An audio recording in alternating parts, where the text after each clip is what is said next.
ने माननीय सर्वोच्च न्यायालय में ये एफिडेविट दिया है कि जो लोग शिक्षक हैं और शिक्षक का अनुभव रखते हैं उनके साथ हम एक अवसर और देंगे सहायक अध्यापक बनाने के लिए। और माननीय सर्वोच्च न्यायालय ने ये रामशरण मौर्य स्पष्ट आदेश कर रखा है कि राज्य सरकार से हम ये आशा करते हैं, सर्वोच्च न्यायालय कह रहा कि भाई इनको अवसर से वंचित किया गया है और एक देकर पूर्णतः लाभ देकर और इनका जो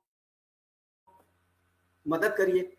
तो ये अगर हमको संवैधानिक बात जो संवैधानिक पटल ऊंचा हो जाए, हमको लगे कि हम भी शिक्षक हैं, हमारे दुख और पीड़ा बहुत सारी हैं। तो मेरा बंधु ये कहने का मतलब है साथियों, आकर अपनी जो संवैधानिक शक्ति है, संवैधानिक अधिकार है, उसको लेना है, सर्वोच्च न्यायालय से ही लेना।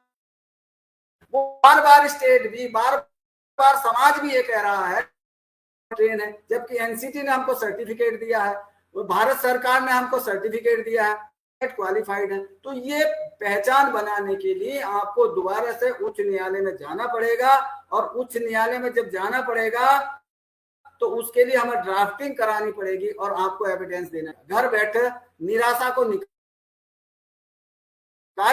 और ये मन से निकाल दीजिए बात कि कुछ नहीं होने वाला, कुछ नहीं होने वाला। ये सारी व्यवस्था भले ही आप देख रहे हैं कि प्रैक्टिकल में हम लोग हारे हुए लोग हैं, प्रैक्टिकल में हमको इसका भी अंत है। जब हम नियमित कोई संघर्ष, ये संवैधानिक शक्ति है, संवैधानिक पर, तो कहीं ना कहीं कोई ना कहीं अच्छे लोग भी हैं, अच्छे लोगों की हमारी मदद मिलेगी।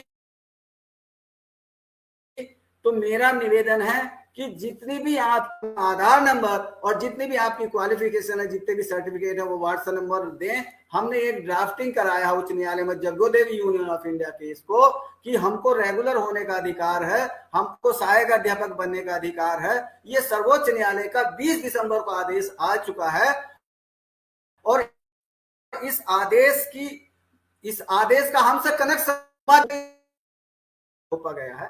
इसके आधार पर राज्य सरकार ने हमको रेगुलर टीचर बनाया है, सहायक अध्यापक बनाया है, तो वो सुप्रीम कोर्ट ने हमको ब्लेम किया है, तो वो कोर्ट ही हमको हटाएगी या फिर स्टेट हटा सकती है। कितने दिन लेगी हटाने में राज्य सरकार, उसकी तो आप और हम लोग निवेदन कर रहे हैं। और यह भी सच्चाई है, न्यायालय के आदेश का पालन नहीं होता तो हम लोग उच्च न्यायालय के आदेश के पालन करने के लिए ज्ञापन दे सकते हैं, मेमोरेंडम दे सकते हैं और आमरण अनशन पर भी बैठ सकते हैं। हमारा संवैधानिक अधिकार है, हमारा विनम्र निवेदन करने का भी अधिकार है, क्योंकि हमारी आत्मीयता ये कहती है कि एक हम शिक्षक हैं और संवैधानिक शिक्षक हैं। हम ऐसे अहरे गहरे शिक्षक नहीं है कि कोच के में पढ़ाई की है। तो ये बंधुओं मेरा निवेदन है कि आप जो लोग परिश्रम कर रहे हैं करते रहिए, लेकिन शिक्षा मित्रों के बहुत सारे संगठन हैं, बहुत सारी समितियां हैं, अलग अलग आप काम करने का, अपने काम को प्रतियोगिता, जैसे मान लो और विक्रम जी ये अच्छा काम कर रहे हैं तो मेरी ड्यूटी है कि मैं विक्रम, ये कंपटीशन होना चाहिए। ये ड्यूटी नहीं है कि मैं विक्रम पूरा कहूं और मैं अपना आपको अच्छा कहूं बिना कर, ये हमारे ड्यूटी नहीं है। तो हमारे कर्तव्य भी है कि हमको संवैधानिक कर्तव्य क्या है, न्यायालय से भी मांगना पड़ेगा, सचिवालय से भी मांगना पड़ेगा और अपने जिलाधिकारी, अपने बेसिक शिक्षा अधिकारी, उनसे भी हमको अपनी संवैधानिक शब्दों में अपनी मांग रखनी पड़ेगी। ये नियमित हम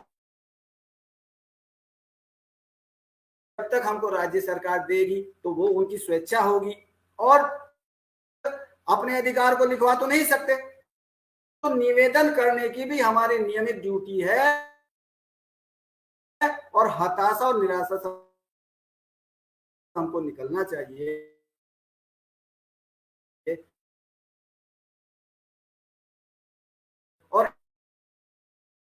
एक दूसरे का हमको सहयोग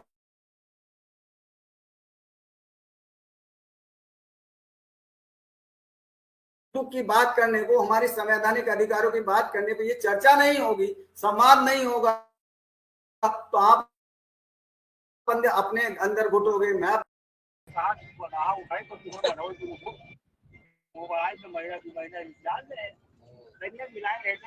अरे ठीक शुक्ला जी, जी शुक्ला जी,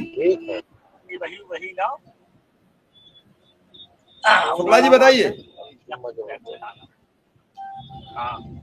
मैं बड़ा नेटवर्क इशू है मिश्रा जी, इसलिए बात नहीं हो पा रही थी। मैं अपनी बात 2 मिनट में समाप्त करूंगा कि मैं निवेदन कर रहा था कि मैं अपने सभी साथियों की तरफ से नेता प्रतिपक्ष का आभार व्यक्त करता हूं। आदरणीय माननीय मुख्यमंत्री नेता सदन जी का ध्यान आकृष्ट कराते हुए अनुरोध करता हूं कि अब हम सबकी समस्याओं का